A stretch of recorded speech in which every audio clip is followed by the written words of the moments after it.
আসসালামু আলাইকুম রহমতুল্লাহি বারকাতু।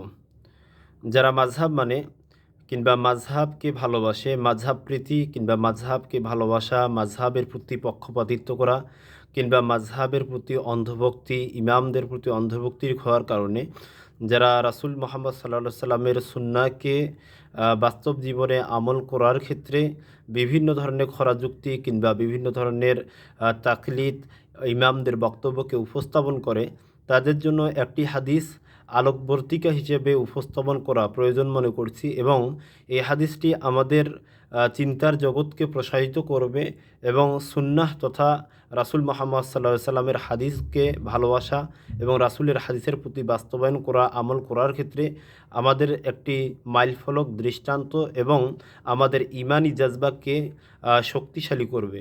রাসূল সাল্লাল্লাহু আলাইহি সাল্লাম তিনি একটি হাদিসের মধ্যে বলেছেন, লাউ কানা মুসা হাইয়ান, যদি আজকের যুগে মুসা জীবিত থাকতো তাহলে সেও আমাকে অনুসরণ করত।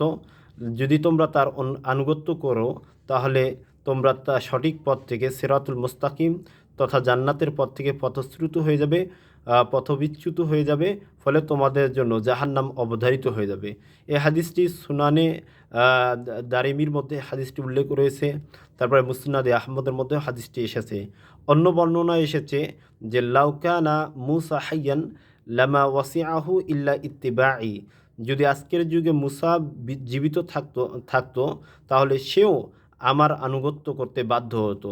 তো দেখুন, একজন নবী, সম্মানিত নবী, তিনি আল্লাহ নবী সাল্লাল্লাহু আলাইহি সাল্লামের জীবদ্দশায় পেলে বা যদি তিনি জীবিত থাকতো তাহলে তিনিও রাসূল মুহাম্মদ সাল্লাল্লাহু আলাইহি সাল্লামের আনুগত্য করতেন এবং তার সুন্নাতকে বাস্তব জীবনে প্রতিফলিত করতেন। সেই জায়গায় কোনো একজন ইমামের বক্তব্য কিংবা ইমামের তাকলিদ করা কিংবা মাযহাবের দোহাই দিয়ে মাযহাবকে শক্তিশালী করা, এটা নিতান্তই একটি গোঁড়ামি এবং এই বিষয়ের ক্ষেত্রে আমাদেরকে বেরিয়ে আসতে হবে এবং সুন্নাহ প্রেম তথা রাসূলের সুন্নাতকে ভালোবাসার প্রতি আমাদের জোরদার এবং আগ্রহ, প্রত্যাশা এবং বাস্তবায়ন করার ক্ষেত্রে সর্বোচ্চ ভূমিকা পালন করতে হবে। এক্ষেত্রে আরেকটি বিষয় হলো যে আপনি আমি কিভাবে বুঝবো একজন ব্যক্তি সুন্নাহ প্রেমী কিংবা সুন্নাতপন্থী, কিভাবে বুঝবো একজন ব্যক্তি বিদআতি কিংবা বিদআতকে লালন করে, বিদআতের প্রতি আপোস করে বা বিদআতকে ভালোবাসে।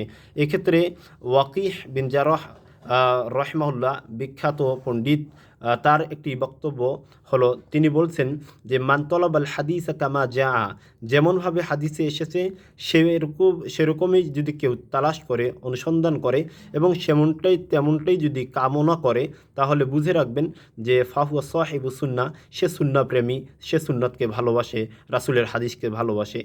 আর ঠিক তেমনিভাবে তিনি বলছেন ওয়ামান তলাবাল হাদিসা, যে হাদিস অনুসন্ধান করে লিয়াকউইয়া হাওয়া, তার প্রবৃত্তিকে শক্তিশালী করার জন্য, তার মতকে শক্ত করার জন্য, মতের পক্ষে পক্ষপাতিত্ব করার জন্য, তাহলে জেনে রাখুন ফাহুয়া সাহিবু বিদআ, সে বেদাতপন্থী, সে সুন্নাহ প্রেমী নয়, বরং সে বেদাতি, তাকে বেদাতি বলেই আখ্যায়িত করতে হবে। এক্ষেত্রে সুন্নাহ এবং সুন্নাহ প্রেমী এবং বেদাতপন্থীদের সুস্পষ্ট বক্তব্যে ওয়াকি বিন জারাহ রহিমাহুল্লাহ তিনি এই বক্তব্য দ্বারা স্পষ্ট করেছেন। আল্লাহ তাআলা আমাদেরকে মাযহাবের পক্ষপাতিত্ব, ইমামদের পক্ষপাতিত্ব করা থেকে বেরিয়ে এসে সুন্নাহ প্রেম, সুন্নাহকে বাস্তবায়ন করা তৌফিক দান করুন। আমিন। আসসালামু আলাইকুম ওয়া রাহমাতুল্লাহি ওয়া বারাকাতুহু।